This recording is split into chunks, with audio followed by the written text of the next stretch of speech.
Yo, welcome. Oh, that was a fun Sunday night show. That was. A little weird, I thought, kind of at the end, in a good way, but the end was a little weird for me. But overall, very good show. What do you think, fam? Big picture. Oh, I think that's a Sunday thing now, right? A little bit.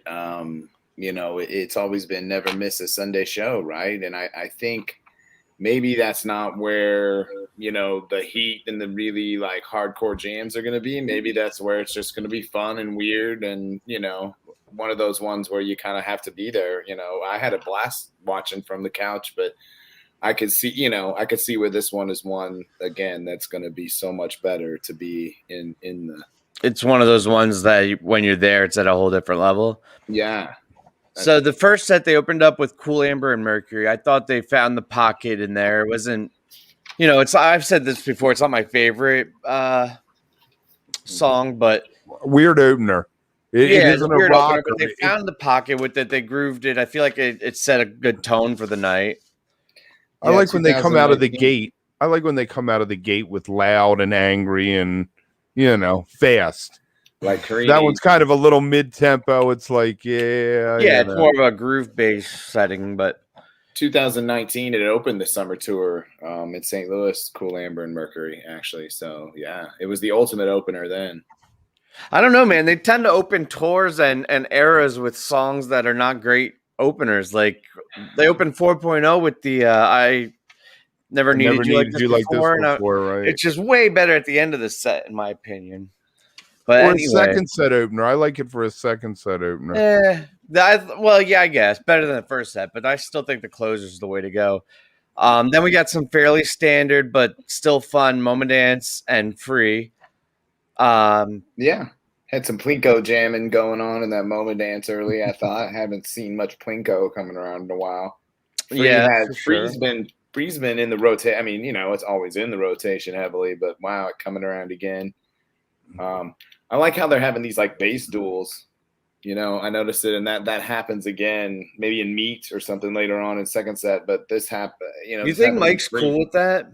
Huh? Like when Trey drops the octave, it goes down in his range and everything. He doesn't want to make. They were like face to face at one point, and Mike wasn't even looking at him. He was like, I don't know if I'm imagining things, but I feel like Mike's relationship with the band is strained this time around, or I don't know. There's just he keeps like getting in these weird stage arguments, and it's an interesting vibe, yeah, for sure. And he always, I saw someone say, does he ever look like he's having fun? And I mean, I think he's always kind of looks a little stoic in that way, but yeah, it seems a little extra this time. Stoic is a great word, fam. It is. That is a really good way to describe him. That Lonely Trip, I think that's always beautiful. That's cool. I liked it with Haley's when it landed out of Haley's and Hershey instead of a standalone thing. I think it's perfect to come out of a dark jam or something, And then after that, this is where things got kind of ugly for me. I don't know why. I just can't stand Mike singing anymore. And I don't want this to be a beat up on Mike recap, but how many people are you? It's right in that spot. We've talked about this all tour where Mike just starts singing and derails the set entirely. The Mike set killer definitely comes out there, and you just kind of, again, it's a predictable thing. I mean, and that's maybe the other piece is that you just know it's coming in between that like 4 and 7 slot. There's going to be that Mike, either a new Mike tune or one of those, kind of older new ones like How Many People Are You, right? It had a little kind of funky jam, but yeah, they always have good jams. I mean, in the end, I like where they go. It's just the singing and the reaching. It's like he writes for himself out of his range. They never let them sing well in certain ranges. They don't seem to let him breathe, though. The other night, they let Maul breathe a little bit, but they never seem to let Mike's songs go to that next level and be except for Mike's song, ironically. Except for Mike's song, but I mean that's so old. It's like canon, It's it isn't him bringing in something. They could really take 555 and go out and do it for 15. And they never will, though. And they never will because I think Trey's like, all right, we did your song. Let's move on to the next song, which was. Yeah, gin. This is The so gin. nasty. I thought this gin. was the highlight of the show. Maybe it was definitely the highlight of the first set for me. Gin is being an MVP in It really is. It's carrying a lot of weight. the Deer Creek and the Nashville. The Ghost Gin in Nashville was flawless segue. They're nailing the segues. Yeah. Yeah. It's got a Scooby Doogie for me, so I'm very excited. It had Scooby Doo legs and a Doogie tease, so big. Can I gin ask for you a me. favor, fam? Next time you cut down a Scooby tease, can you just cut the 2-3 seconds it is instead of like 20 seconds? Because I'm like, where is it? Where is it? No, you got to keep it. So You gotta keep your ears open, man. Exactly. Come on, man. Well, I'm not trying to make it easy on you. And back on the train, right? Super chill. Then that's when it gets back into this more kind of first set mode, where it makes a little more Back sense. to a normal first set for sure. Yeah, Mac on the train's pretty chill. My friend though, kind of it had a no mife ending. I know. I think Kev, you're a big mife guy, aren't you? You got to hit. Yeah, I like the ending. You like a mife, but we had no mife, right? And Yeah, then but it was we got a cool double going into shot. riff though, having that Right. riff. No, the jingling on that note. Like I feel like that was a cool very cool transition. segue. I Very love slick. Rift. I will take Rift all the time. Yeah, but they were kind of sloppy though. Like I don't want to be Trey hypercritical, but he Beluga. was all over the place Yeah. during riff. It seemed like he blew the end part before they went back into the vocal. Yeah, He didn't get that run right there. yeah, but it's always still cool to hear. I mean, I think even if you could look past the slop a little bit, 100%. yeah. And then what? They closed out the first set with Character Zero. So Yeah. fun way Got to some end white a set. lights. Got some white lights for our guy Trav. Yeah, for sure at the end there. Yeah, just some pretty standard at the end. But then that gin. Yeah, I think you're right, Tim. That maybe that's the highlight of the night almost. But we'll go through the second set here. But Oh, Yeah. no, I wouldn't go that far. That Really? second set opened with a completely fantastic song. It was entirely, completely perfect for that spot. Fam, you're Yeah, a big it's- Mr. Completely fan, right? Am I remembering that correctly? I feel like you stand pretty hard for Mr. Completely. me, Yeah. yes, 100%. Oh, I love Mr. Completely. Yeah, no, that it is. There's actually, I've heard a lot of people not big fans of it, but I adore it. Yeah, no, I think for me, it always goes back to the 2.0 version, that crazy, where it went to like, it was like 40 minutes, almost 30 some minutes. So I've heard people talking about it on Twitter. It truly does have, to go to sports, for you, look, it does have an incredible batting average, right? I mean, this is a song that really has not had a bad version. I mean, I think maybe in the recent times, No Man's, there's been a few kind of standardy ones, but it used to kind of really get out there every time. But now it's just like Mr. Completely always F's. Like if 555 never It did does, tonight. yeah, I mean, it did for sure tonight. yeah. the one in Nashville was healthy. Exactly. Camden in 2019, that one was.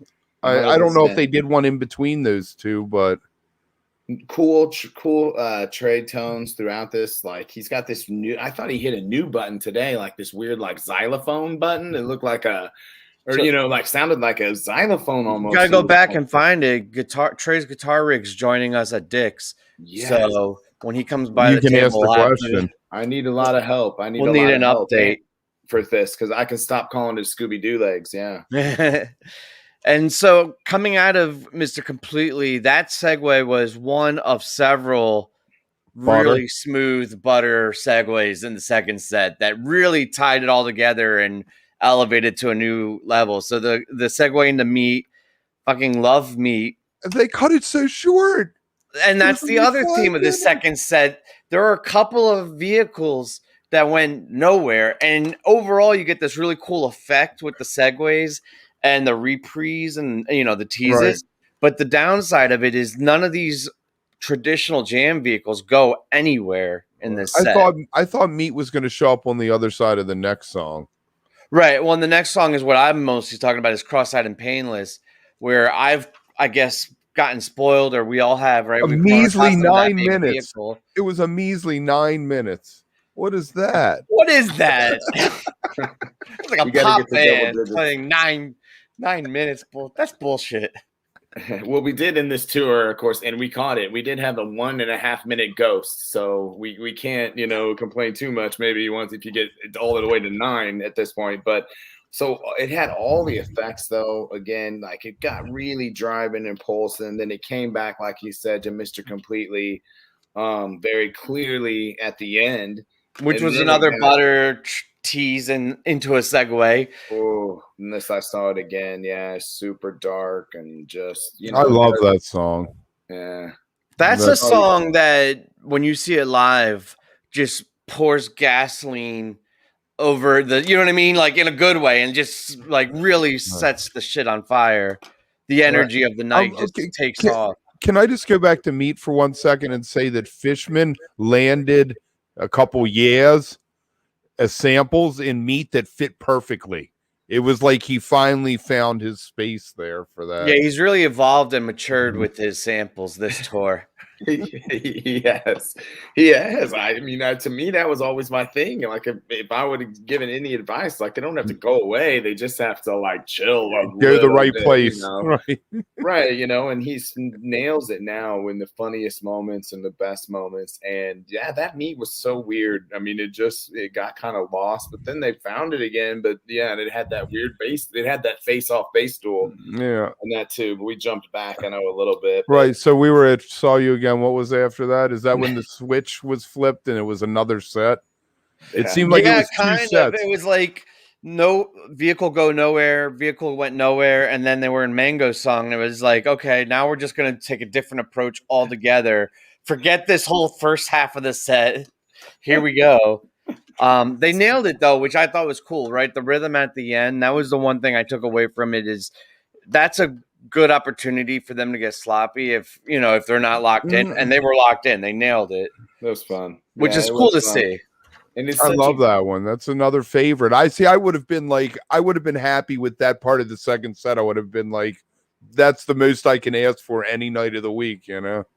It shows their dynamics too, right? When I saw it again, it's such a dark and kind of twisted song, and then Mango's song is just a very, fun, dark, twisted song, but it sounds happy. Great point. Decent point, right? It is about mangled body parts, right? So, all right, but everything's right, which again, there's the placement piece that you're talking about that just made this song, or made this whole set just weird. I mean, it's the only word you could kind of use, because it's another vehicle that went nowhere, and it had opportunities, but they were just like, I don't know, not feeling it. Move on. It would have had to end the set though, almost at that point. It should have though. It was the 1, 2, 3, 4, 5. It was the 6th song in the set. It should have gone somewhere for 25 minutes and ended the set, and then maybe everything's right to end the set, or a first. Well, no, then you could do. Well, I don't know. I get what you're saying, or maybe one of those, something short, but maybe Wilson, because you didn't play that, in Seattle. Have they played Wilson? Huh? Have they played Wilson this tour? No. Yes. They played Wilson. Okay. When? Dig it up. I'm pretty sure. Didn't they? It's like 3 a.m. I don't know what I'm talking about. We've been to a bunch of these. I feel like they have to. 100% sure it had to be like Arkansas or Alabama, maybe Alabama or I want to say Atlanta. Creek, but we'll have to. We'll put our stat guys on. We don't have the stat. Call guys the yet. intern. Somebody text the intern. Exactly. But no, but I get what you're saying. Like, it could have been a 20-minute right there. Jam that thing out, and then if you want to pop in a little short, high, right, whatever it is, 4 or 5 minute song that just kind of caps everything off, really rocking. But then you get, after this, Everything's Right, which is pretty standard. You get Beneath a Sea of Stars, which to me a little bit. This is one that is kind of again, right? Like, this is pretty recent, right? The AC one. Yeah. How many shows is that ago? I mean, it can't. It's not 3. three shows. Yeah. I mean, that's why I think when we're having these conversations about is anything off the table, I don't know that you're. We're definitely getting Beneath the Sea of Stars at Dick's. That's completely open with 40,000 people. We're getting that. There's no two ways about it. I don't know, because I see it fitting in AC because of the waves, obviously, in the ocean. Right. I see it fitting at the Gorge. I don't know that it fits in like an arena rock more setting because Dick's is very much like in the city.